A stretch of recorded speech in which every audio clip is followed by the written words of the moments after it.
একটা স্টিল ছবি দেখেন ভিডিও আছে।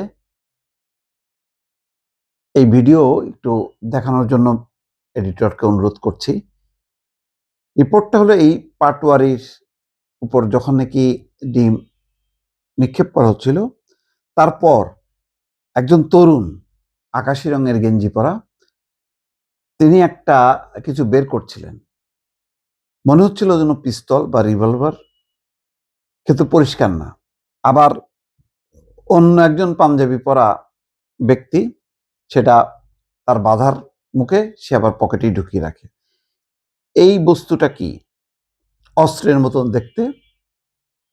এটা নিয়ে এক কৌতূহল তৈরি হয়েছে।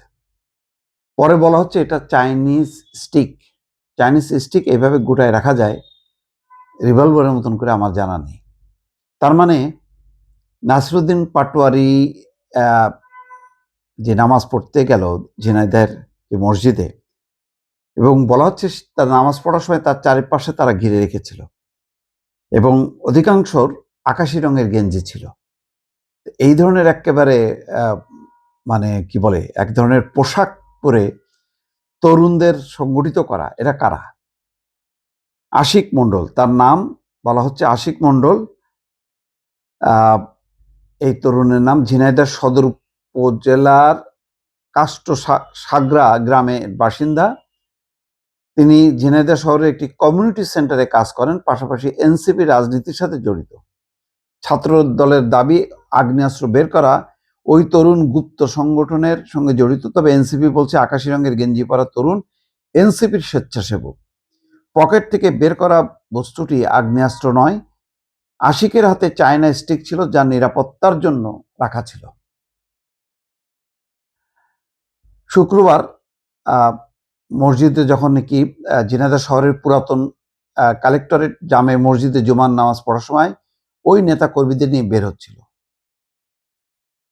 ইসলামী ছাত্র দলের আহ্বায়ক শাহেদ আহমেদের সঙ্গে তার কথা বলছিলেন। এক পর্যায়ে পাশ থেকে নাসিরুদ্দিন পাটোয়ারির উপর ডিম এবং হামলা এবং ডিম নিক্ষেপ হয়, এবং ওই ছাত্র দলের আহ্বায়ক শাহেদ আহমেদ বলছিল যে আপনি এখানে কাউকে অসম্মান হয় এমন কোনো উক্তি করবেন না।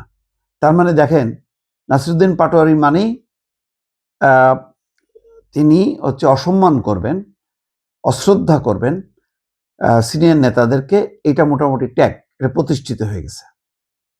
সেই কারণে তাকে আগেই হুঁশিয়ার করছে, কারণ এখানে উত্তেজনা হইতে পারে, সে নিবৃত্ত করার হয়তো চেষ্টা করছে। কিন্তু ক্ষুব্ধ কেউ একজন ডিম ছুঁড়ে মারে, তারপরেই হট্টগোল বাঁধে। সেই হট্টগোলের মধ্যে আকাশি গেঞ্জি পরিত এক তরুণকে অস্ত্র সদৃশ কোনো বস্তু পকেট থেকে বের করার একটা ভিডিও সামাজিক যোগাযোগ মাধ্যমে ছড়ায় পড়ে।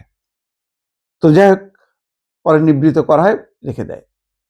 এই যে প্রস্তুতি নিয়ে ওই চাইনিজ স্টিক যেটা গুটানো যায়, তার মানে খুবই একটা এমন একটা অস্ত্র যা ছিনতাই রাহাজানিতে ব্যবহার হয়, পকেটের মধ্যে ঢুকায় রাখা হয়, বের করে ওটাকে বড় করা যায় এবং ওটাকে আঘাত করা যায়।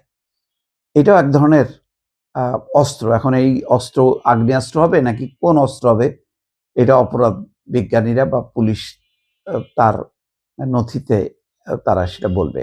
কিন্তু আমার কথা হলো, এটা তো বোঝাই যাচ্ছে তাহলে এইভাবে মানে প্রস্তুতি নিয়ে, মানে হয় আক্রমণ করা এবং আক্রান্ত হলে প্রতিহত করার এই ধরনের প্রস্তুতি নিয়ে নামাজ পড়তে আসা এবং আকাশি রঙের গেঞ্জি, এরা কারা? এই তদন্তটা দরকার, যে তার চারপাশে যারা ছিল এরা কি সত্যি সত্যি রাজনৈতিক কর্মী, নাকি এদেরকে ট্রেন করা হয়েছে? এই বিষয়গুলো একটু জানা দরকার। কারণ মানে যে কোনো ফরম্যাটে এখন যেহেতু প্রকাশ্য রাজনীতি, এখন কোনো গুপ্ত রাজনীতি নেই, সুতরাং এখানে গুপ্ত পরিস্থিতিটা ধারণ করে কেন কেউ কেউ রাজনীতি করার চেষ্টা করবে? ওপেন হওয়া উচিত। যেমন শিবিরের এরা অনেকে একসময় ছিল ছাত্রলীগের মধ্যে বা বিভিন্ন ভাবে, এখন বলছে শিবির ওকে প্রকাশ্য, এখন সবাই প্রকাশ্য হয়ে গেল।